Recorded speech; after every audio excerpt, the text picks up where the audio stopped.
Students, today we are going to start with electricity chapter in physics. So, what's electricity? Study of electric charges. उसको हम कहते हैं electricity. So, based on this, we have two branches in electricity: static electricity and current electricity.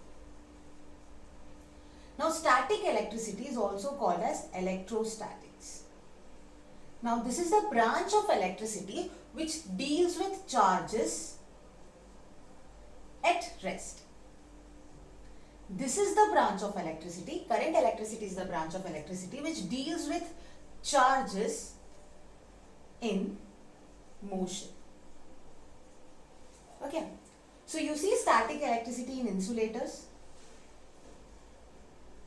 For example, a plastic scale, when you rub it on your dry hair, you see it getting charged. And when you get it close to bits of paper, it attracts. Right? So plastic scale is an insulator. So when you rub it on hair, it attracts bits of paper. So that is static electricity. Current electricity, you generally find it in metals, alloys, even in solutions like electrolytic solutions or gases, few gases present in nature. In 10th standard, we are going to focus on current electricity. Now, what are charges? Charges क्या होते हैं? Intrinsic property. It is an intrinsic property. Intrinsic property का मतलब है ऐसा property जो already उसमें present है, इनहेरेंट है उसके अंदर. सो इंट्रिंसिक प्रॉपर्टी किसका? Property of fundamental particles.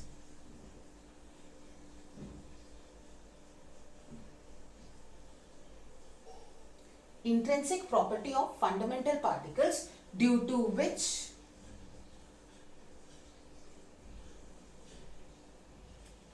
it attracts or repels each other. ठीक है. इंट्रिंसिक प्रॉपर्टी है किसका? फंडामेंटल पार्टिकल्स के. फंडामेंटल पार्टिकल्स क्या होता है? प्रोटॉन या इलेक्ट्रॉन.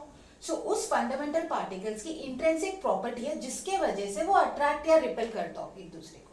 तो ऐसे प्रॉपर्टीज को क्या हम कहते हैं? चार्ज. अट्रैक्ट होना या रिपेल होना, कहने का मतलब है, सी फॉर एग्जांपल हमें पता है कि चार्जेस क्या होते हैं, दो टाइप के होते हैं, पॉजिटिव और नेगेटिव. सो अगर दो पॉजिटिव चार्ज लिया मैंने तो वो क्या करेगा? रिपेल करेगा. या दो नेगेटिव चार्ज लिया तो क्या होगा? रिपेल होगा. एक पॉजिटिव और एक नेगेटिव लिया तो अट्रैक्ट होगा. So what is happening?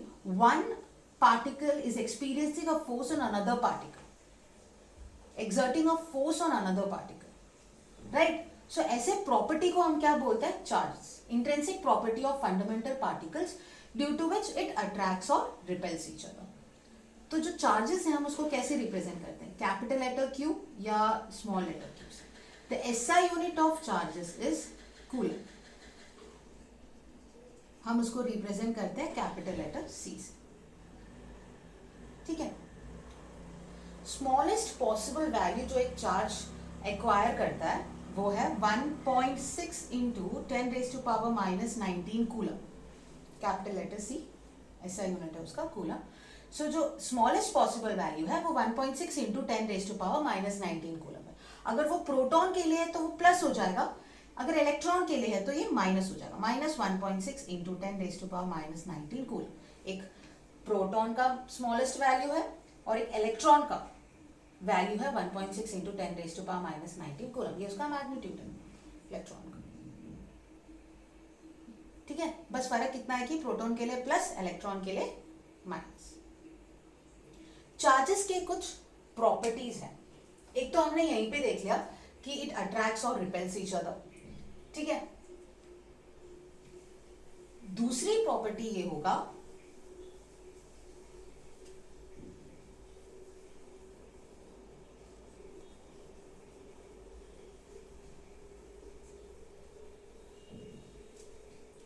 एक तो हमें पता चल गया, एक प्रॉपर्टी ये है कि लाइक चार्जेस जो है रिपेल होगा, अनलाइक चार्जेस जो है वो अट्रैक्ट होगा, है ना. लाइक चार्जेस यानी सेम चार्जेस, अनलाइक चार्जेस यानी ऑपोजिट चार्जेस. दूसरी प्रॉपर्टी होगी कि वो कंजर्व रहता है नेचर पे. कंजर्व मतलब it's neither created not destroyed, it's already present in nature. Next is we can algebraically add them. Charges can be algebraically added. ठीक है, हमको जैसे हम ऑब्जेक्ट्स को ऐड करते हैं वैसे हम इसको ऐड कर सकते हैं. Next, charges are quantized. Quantized का मतलब है if I take a conductor, let's say this is a conductor having total charge q present in it, उसके अंदर total charge q है. ठीक है, तो ये q कितना होगा? That will be integral multiple of number of electrons flowing in this conductor. कहने का मतलब है अगर इसमें n इलेक्ट्रॉन फ्लो कर रहा हो, ठीक है, मान लेते हैं इसमें n number of electrons flow कर रहा हो, तो टोटल चार्ज क्या होगा? n into smallest possible value, यानी 1.6 into 10 raise to power minus 19 coulomb. ठीक है, मतलब अगर इसमें 10 इलेक्ट्रॉन्स फ्लो कर रहा हो तो आई राइट 10 इंटू 1.6. अगर 100 फ्लो कर रहा है तो टोटल चार्ज कंडक्टर में होगा 100 into 1.6 into 10 raise to power minus 19 coulomb. ठीक है, सो हम लिख सकते हैं Q is equal to plus minus NE, where Q is total charge flowing in the conductor, N is the number of electrons present in the conductor, and E is charge of electron, which is 1.6 into 10 raised to minus 19 coulomb. Charge जो conductor में present है उसका possible value, smallest possible value क्या है? 1.6. तो ये charge है, this is charge. ठीक है, सो Q is equal to plus minus NE. अगर इलेक्ट्रॉन है तो माइनस 1.6 आएगा, जैसे मैंने पहले बताया था. प्रोटॉन है तो plus 1.6 into 10 raise to power minus 19 coulomb. ठीक है, सो क्या क्या प्रॉपर्टीज देखे हमने? लाइक चार्जेस रिपेल करते हैं, अनलाइक चार्जेस अट्रैक्ट होता है, charges are conserved, charges can be added and they are quantized. मतलब टोटल चार्ज जो है कंडक्टर में वो number of electrons into charge of one electron. ठीक है, टोटल नंबर ऑफ चार्जेस जो प्रेजेंट होता है कंडक्टर में into charge smallest possible value, यानी 1.6 into 10 raise to power minus 19 coulomb. ठीक है, अब rate of flow of charge speed पे डिपेंड करता है. कितना चार्ज फ्लो होता है एक गिवन टाइम में through a conductor, that gives you the magnitude of current. ठीक है, rate of flow of charge, उसी को हम करंट बोलते हैं. Rate of flow of charge is what we call current. एक कंडक्टर में अगर Q चार्ज फ्लो हो रहा हो एक T टाइम के लिए, तो total current in the conductor I, current को हम I से रिप्रेजेंट करते हैं. So total current in the conductor will be Q upon T, charge upon time. ठीक है, कितने चार्ज फ्लो होते हैं कंडक्टर में गिवन टाइम पीरियड में, that gives you the current magnitude. So magnitude of current will be charge flowing in the conductor in a given time period. या हम बोल सकते हैं rate of flow of charge. ठीक है, rate of flow of charge is called current. So इसका SI unit क्या होगा? करंट का SI यूनिट है एम्पियर. हम कैपिटल लेटर A से रिप्रेजेंट करते हैं. तो करंट को 1 एम्पियर तब कहते हैं when 1 coulomb charge flows through the conductor in 1 second.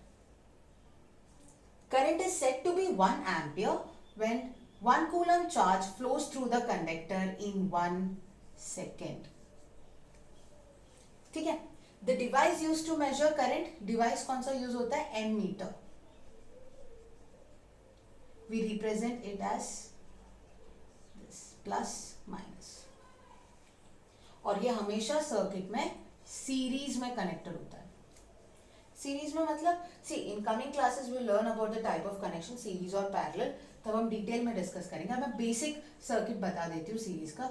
If let's say एक बल्ब है, ठीक है, एक बल्ब लिया, उस पर मैंने ammeter, device used to measure the current flowing in the circuit. So plus minus connect किया है, एक सोर्स से कनेक्ट किया. So the positive of the cell will be connected to positive terminal of ammeter and negative will be connected to the negative terminal of ammeter. ठीक है, तो current क्या होगा, rate of flow of charge को हम current कहते हैं, ठीक है। कितना चार्ज फ्लो होता है कंडक्टर में फॉर अ स्पेसिफिक टाइम, वो उसका करंट मैग्नीट्यूड होगा। So I is equal to Q upon T, charge upon time. SI unit of current is ampere, हम A से डिनोट करते हैं। सो करंट 1 एम्पियर कब होगा, जब 1 कूलम चार्ज फ्लो होगा 1 सेकेंड पे, ठीक है। So device used to measure current is ammeter, उसको हम ऐसे रिप्रेजेंट करते हैं, और वो हमेशा सीरीज में कनेक्टेड होता है, ठीक है। अब अगर ये चार्ज को फ्लो होना हो कंडक्टर में, if you want the charge to flow in a conductor, there should be something which triggers the flow of electron inside the conductor, right? We'll do this topic in the next class.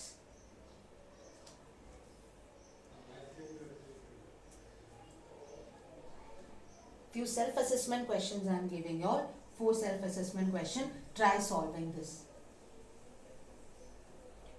And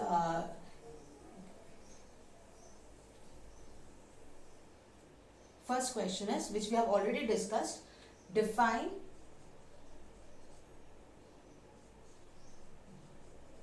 current, charge 1 ampere. We have already I've already explained you what is current, what is charge, what is 1 ampere.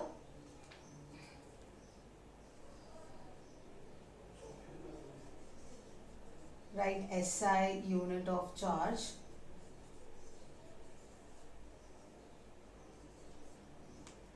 write properties of charge,